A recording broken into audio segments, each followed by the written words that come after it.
Waalaikumsalam warahmatullahi wabarakatuh. Ustadz maunya untuk berdoa ketika sholat dilaksanakan posisi berdiri, ketika takbir atau selesai sholat. Kalau berdiri itu kapan? Saya pernah mendengar sujud akhir sholat itu waktu yang pas untuk berdoa. Baik, ada 4 posisi. Saya ulang, ada 4 posisi dalam sholat yang langsung dijamin oleh Al-Quran dan hadis Nabi SAW sebagai posisi yang cepat mengabulkan doa. 1, berdiri. Dalilnya di Quran surah ketiga Ali Imran ayat 38 sampai 39, di Al-Baqarah ayat ke-45, di hadis Nabi SAW riwayat Abu Daud nomor hadis 649. Nanti saya turunkan. Yang kedua, saat ruku dan sujud. Saat ruku dan sujud. Dalilnya di Quran ada di surah ke-48 Al-Fatah ayat 29. Selanjutnya 4. Jadi tadi berdiri, 2 ruku, 3 sujud di ayat yang sama. Yang keempat, sesaat sebelum salam. Setelah mengatakan innaka hamidum majid, itu ada doa yang kalau Anda bisa mohonkan dengan baik juga cepat dikabulkan. Itu riwayatnya ada di hadis Muslim nomor hadis 588. Saya mulai dari yang berdiri dulu ya. Ada 2 cara ketika Anda ingin bermohon saat berdiri dalam sholat. Cara pertama yang tidak dilafazkan berdasarkan isyarat di Quran, surah kedua Al-Baqarah ayat ke-45, wasta'inu bisabri wassalah. Dan jika Anda memiliki persoalan dalam kehidupan, terima dengan sabar, kemudian mintakan solusinya lewat sholat. Saya turunkan kalimatnya, mohon bisa dihapus dulu. Ya.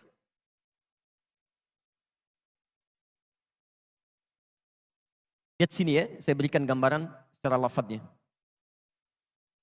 Cukup, jazakallah.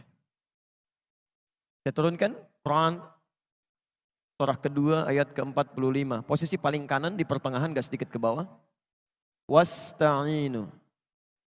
Perhatikan cara menerjemahkannya. Dan jika Anda punya persoalan dalam hidup, mintakan solusinya.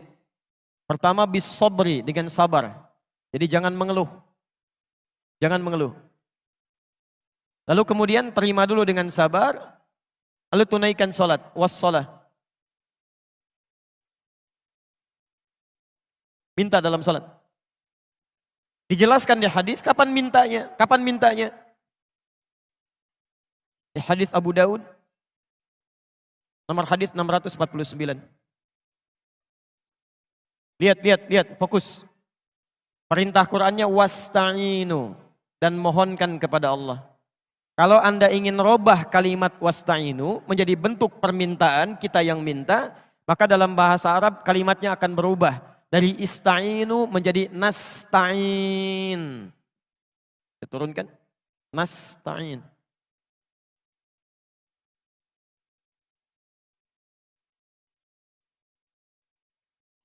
Wasta'inu, Anda minta ya. Lalu kita mau minta, robah kalimatnya dari wasta'inu menjadi nasta'in. Sekarang perhatikan. Nabi menyampaikan ketika seorang hamba dalam salatnya mengatakan, "Idza qala al-'abdu iyyaka na'budu wa iyyaka nasta'in." Ya Allah, kami sekarang salat menyembah-Mu saja. Dan sekarang kami punya persoalan ya Allah. Kami minta solusinya dari-Mu saja. Dari-Mu saja. Saat Anda mengucapkan kalimat ini, bukankah Anda ucapkan saat berdiri? Dalam mengucapkan Al-Fatihah itu? Dalam baca Al-Fatihah? Setelah Maliki Yaumiddin apa bacaannya? Iyyaka na'budu wa iyyaka nasta'in. Perhatikan jawabannya. Hadza baini wa baina 'abdik. Ini perjanjian antara aku dengan hambaku. Wali 'abdi ma sa'al. Syaratnya kalau benar salatnya sampai berdiri ini, sampai berdiri, ma sa'ala. Apapun yang dia minta saat ini akan dikabulkan. Di cara pertama cukup tidak perlu dilafadzkan, dalam hati saja. Jadi begitu Anda mengatakan wa iyyaka nasta'in, Anda hadirkan suasananya. Anda punya persoalan apa dalam kehidupan? Jelas di sini? Baik, nanti saya turunkan dalilnya lagi. Jadi kita pakai dalil bukan pakai pendapat ya. Awas, dan ini dipraktekan. Dipraktekan. Tapi syaratnya ini mesti benar salatnya. Jadi kalau salat Anda nggak benar dari mulai takbir bahkan dari wudhu sampai ke sini, Anda nggak akan dapat yang ini. Tidak akan dapat. Jadi kalau salat Anda benar dari mulai wudhu sampai dengan takbir, sampai berdiri, maka ini diberikan yang pertama kali. Ya. Makanya Nabi itu sangat ketat dalam masalah salat. Saya sampaikan sampai 2 kali, dari tadi malam di Al-Irsyad, sampai tadi subuh ya, di Masjid Al-Falah. Disebutkan di Al-Bukhari, nomor hadis 751, 757, di hadis Muslim nomor hadis 397. Babul musi fis shalah. Ada orang yang datang kepada Nabi namanya Khalad Az-Zuraiqi. Ya. Ja'a rajulun ila Nabi sallallahu alaihi wasallam. Datang seorang lelaki pada Nabi sallallahu alaihi wasallam. Padakhala ila Masjidin Nabawi, masuk ke Masjid Nabi. Fa shalla bi jambin Nabi sallallahu alaihi wasallam, salat di samping Nabi. Kemudian dia mulai bertakbir sampai salam. Falamma sallama yaminan wa syamala, tatkala salam ke kanan dan ke kiri, faqala lahu Nabi sallallahu alaihi wasallam. Nabi SAW langsung berkata pada orang ini, "Shalli fa innaka lam tusalli." Kamu salat lagi karena kamu belum salat. Padahal sudah salam. Dia mengulang sampai 3 kali. Tapi Nabi mengucapkan kalimat serupa. Anda salat lagi karena Anda belum salat. Apa kata orang ini? Ya Rasulullah, ma uhsinu ghairah, alimni. Ya Rasulullah, saya nggak bisa lebih baik daripada ini. Tolong ajarkan saya. Maka diajarkan oleh Nabi dari mulai wudhu, Pak, sampai dengan salam. Idza qumta ila shalah asbighul wudu, famastaqbilil qiblah, famafakabbir. Kalau kamu mau salatnya bagus sempurna, sempurnakan wudu, begini caranya. Kemudian menghadap ke arah kiblat sampai kakinya diatur, bagaimana cara berdirinya, bagaimana lebar kakinya, bagaimana cara bertakbirnya, bagaimana cara bersedekapnya sampai akhirnya. Sampai di situ Nabi mengatakan di Al-Bukhari nomor hadis 651, "Shallu kama ra'aitumuni usolli." Salatlah kalian seperti persis melihat saya. Saking ingin benarnya salat kita bukan masalah fikihnya, tapi Nabi ingin memastikan bahwa kita yang salat mendapatkan minimal karunia ini. Jelas sampai sini? Yang kedua, ada yang boleh dilafadzkan dalam berdiri. Boleh, bisa dilafadzkan. Jadi yang ini belum dilafadzkan, masih memohon. Yang kedua yang dilafadzkan. Kapan itu dilafadzkan? Setelah membaca Al-Fatihah. Setelah membaca Al-Fatihah.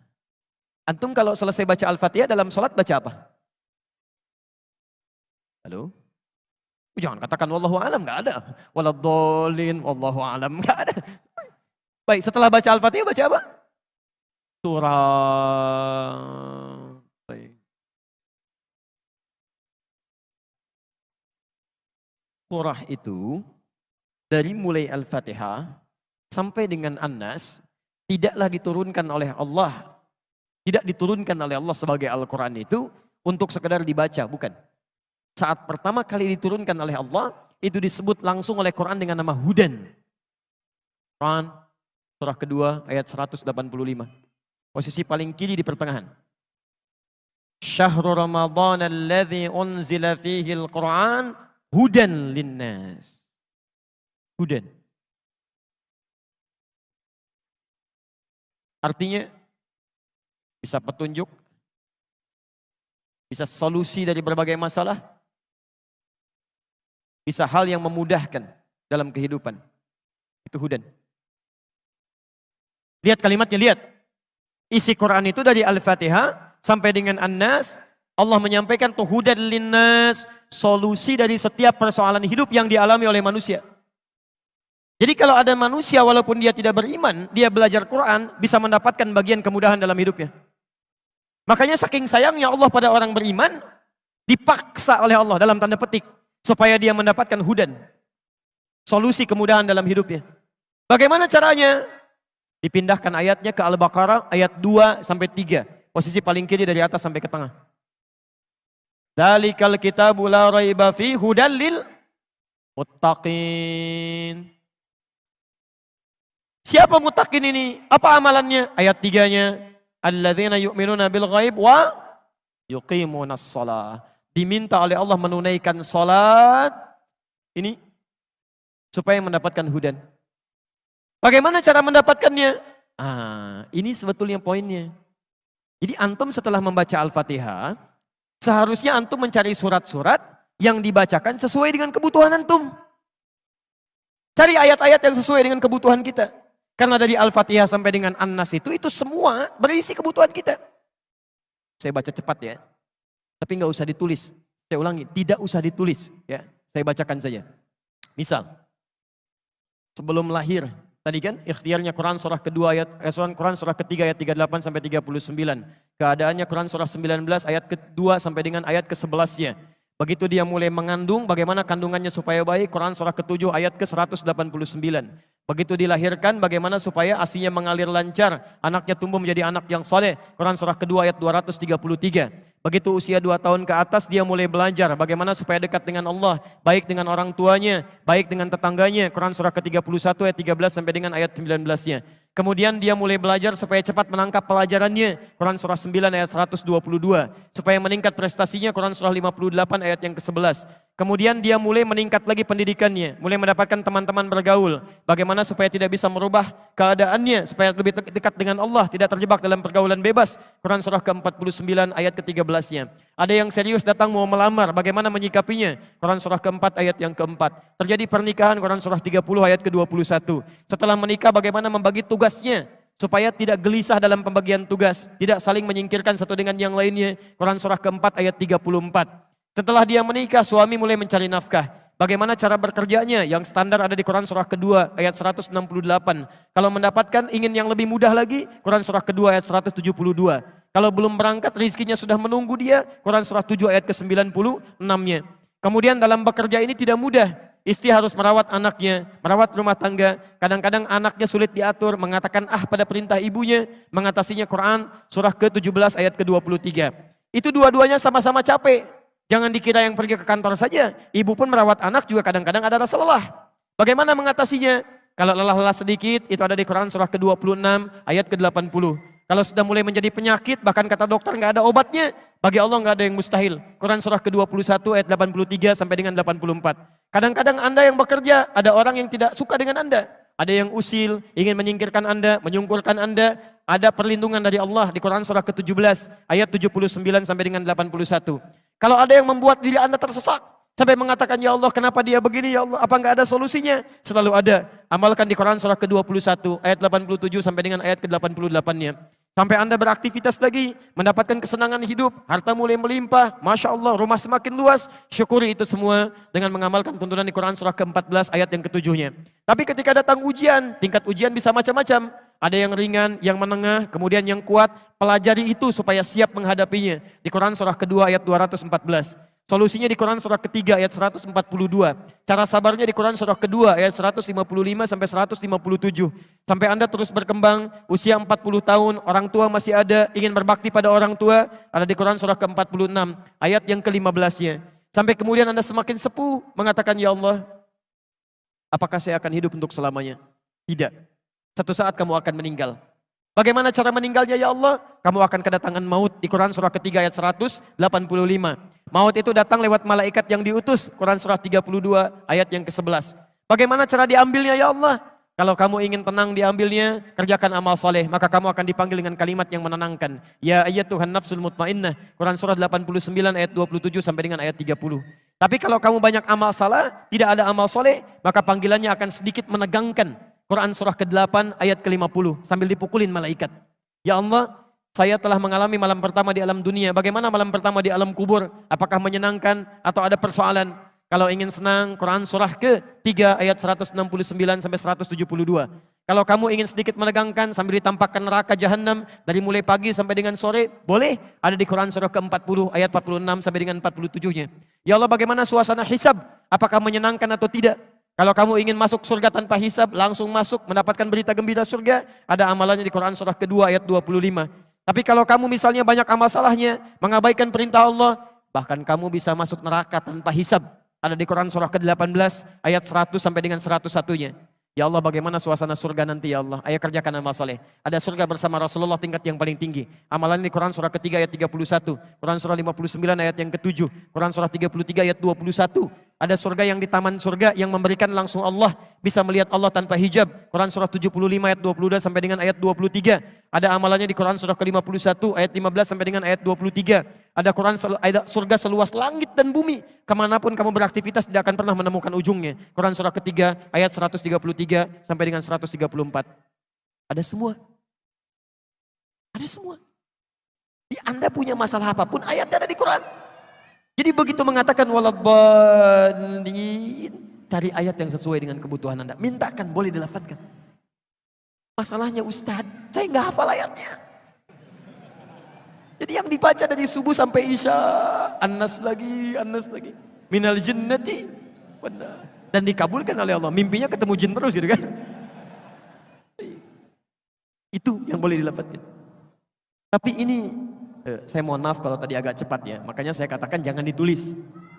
Tapi yang paling indah, Quran tidak pernah membuka sebuah persoalan kecuali melahirkan solusi. Ya Allah, saya harus bacakan ayatnya, bagaimana cara saya menghafalkannya? Ditawarkan langsung di Quran. Nanti lain waktu, kalau saya punya waktu yang lebih luas lagi, saya turunkan metodenya, metode Quran langsung.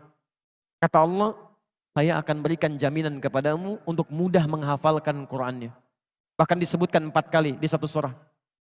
Surah 54, ayat 17, ayat 22, ayat 32, ayat ke-40. Walaqad yassarnal Qur'ana lidzikri fahal min muddakir. Dan kami jamin, kami akan mudahkan semudah-mudahnya Al-Quran itu untuk dihafalkan, untuk diingat. Sekarang ada nggak di antara Anda yang mau menghafalkannya? Pak, Bu, saking mudahnya, anak usia 4 tahun, mata buta, hafal Quran. Bahkan anak kita itu, rekor penghafal Quran paling muda, itu orang Indonesia. Dan fisiknya itu, dikatakan belum sempurna. Fajar namanya. Lahir dengan keadaan yang terlihat tidak sempurna, tapi begitu bicara kalimat yang keluar pertama kali itu Quran. Quran. ASI diberikan, ayahnya bacakan Quran 1 juz. ASI diberikan, ayahnya bacakan Quran 1 juz. Begitu bisa bicara yang keluar Al-Quran. Saking mudahnya, seorang perempuan usia 82 tahun, tidak bisa baca, tidak bisa menulis, diperdengarkan oleh cucunya Al-Quran. 2 tahun hafal Quran. Hafal Quran. Jadi menghafal Quran itu sulit atau mudah? Kalau mudah kenapa sampai pagi ini belum hafal? Kalau sulit, di mana sulitnya? Karena semua orang mengatakan mudah. Nah, ini mungkin yang harus kita pelajari. Nanti lain waktu, nanti saya turunkan metodenya. Kita sudah buat PowerPoint-nya. Bahkan Alhamdulillah kita sudah susun mushafnya. Kita bikin mushaf At-Taisir. Nanti lain waktu saya turunkan bagaimana metode menghafal Quran lewat Al-Quran. Bukan metode buatan manusia. Dan ini standar. Semua penghafal Quran akan mengikuti metode ini. Ya, kalau metode sudah banyak sekarang. Sesuai dengan pengalaman masing-masing. Ada metode menghafal Al-Quran semudah tersenyum gitu kan. Ada udah senyum-senyum gak hafal-hafal misalnya kan. Itu bukan masalah metodenya yang salah, andanya yang gak serius. Ada yang demikian. Ya. Nanti kalau ada waktu, saya coba berikan teori singkat. Insya Allah Anda tidak nyampe 5 menit hafal 5 ayat. Dengan nomornya sekaligus. Dengan ayatnya, dengan nomornya. Mau insya Allah? Nanti di akhir ya, karena cuma butuh 5 menit saja insya Allah. Saya teruskan dulu ini. Jadi saya kira sudah terjawab ya, yang ini. Nanti dalam ruku ada, dalam sujud ada, termasuk sesaat sebelum salam. Karena tidak ditanyakan, nanti lain waktu kita bahas. Sudah, kita coba mulai pelan-pelan praktek menghafal Quran dulu ya. Saya kasih sebentar, nanti ini saya simpan dulu. Baik. Diakhiri 11.35, 5 menit pas lah ya. Baik, Alhamdulillah. Saya boleh hapus dulu ya. Nanti teori lengkapnya mungkin lain waktu Anda bisa simak uraian kami di edisi berbeda. Sekarang saya kasih contoh dulu ya. Saya kasih contoh sebentar. Misal, Anda nanti cari mushaf, tapi nggak boleh robah ya. Satu aja, dari mulai menghafal sampai dengan selesai. Kalau bisa cari mushaf hafalan. Di antara tandanya di sampingnya suka ada potongan-potongan ayatnya. Misal, ini saya ajarkan ini satu, gini kan. Misalnya ini alif lam mim. 2, dzalikal kitabu la raiba fi dzalika. 3, alladzina yu'minuna bil ghaib, alladzina. 4, walladzina yu'minuna bima unzila ilaik walladzina 5 ulaika ala hudam min rabbihim wa ulaika humul muflihun. Ulaika. Saya hanya ingin tunjukkan betapa mudahnya menghafal Al-Quran termasuk dengan angka-angkanya. Ya, tapi tujuannya bukan ingin menjadi hafid, bukan. Terserah Allah mau diberikan berapa. Yang penting ingin menunjukkan betapa ini mudah dilakukan. Lihat kalimatnya. Sekarang perhatikan, nanti kalau sudah lihat mushaf Qurannya, ada gambaran seperti ini. Di antara metodenya yang paling mudah, pertama, fokus. Kita hitung dari sekarang ya. Lihat atasnya.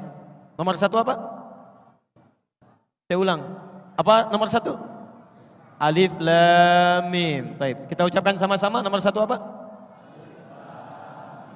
Kemudian langsung lihat yang terakhir, nomor 5. Yang paling bawah. Baik, nomor 5 apa?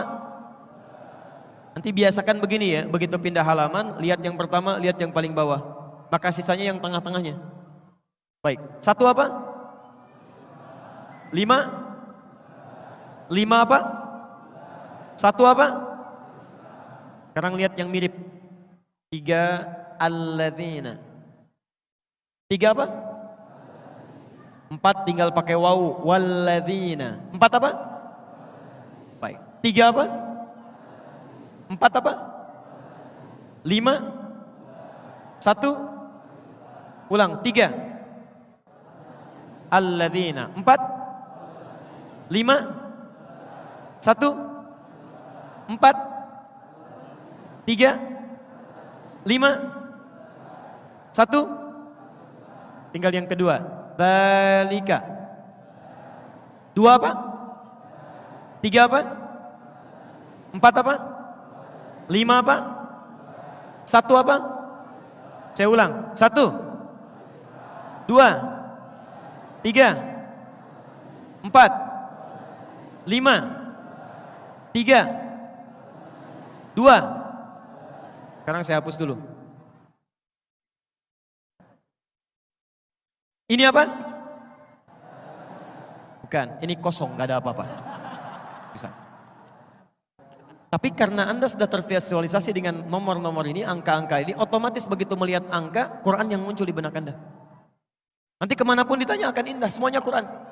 Masya Allah Ustaz, apa kabar? Baik. Tinggal di mana Ustaz? Di Bekasi. Nomor berapa rumahnya? F1 nomor 6. F1 alif lam mim 6. Innalladzina kafaru sawa'un 'alaihim a'anzartahum am lam tunzirhum. Masya Allah. Anak berapa Ustaz? Dalikal kitabul la raiba fihi hudal lil muttaqin. Istri berapa Ustaz? Alif lam mim. Alhamdulillah. Allah la quwwata illa billah. Jelas ya? Nanti lain waktu lah. Ini saya hanya ingin tunjukkan sebetulnya Quran itu dimudahkan. Betapa mudah untuk bisa mendapatkan itu semua. Kayak hitung Anda nggak nyampe 2 menit tuh. Bisa mendapatkan bagian dari itu. Nanti silahkan praktekkan dengan guru-guru yang lain. Dan saya dengar ada rumah tahfidz di sini. Semoga Allah Subhanahu Wa Taala berikan kemudahan untuk proses tahfidzul Quran yang ada di sana. Dan semoga antum semua sebelum meninggal dunia diberikan oleh Allah Subhanahu Wa Taala nikmat untuk bisa menghafalkan Al-Quran Karim. Tidak cukup dengan amin, tapi mulai dulu dari sekarang ya. Cari guru yang baik, mulai menghafal dan mohonkan kepada Allah Subhanahu Wa Taala kebaikan.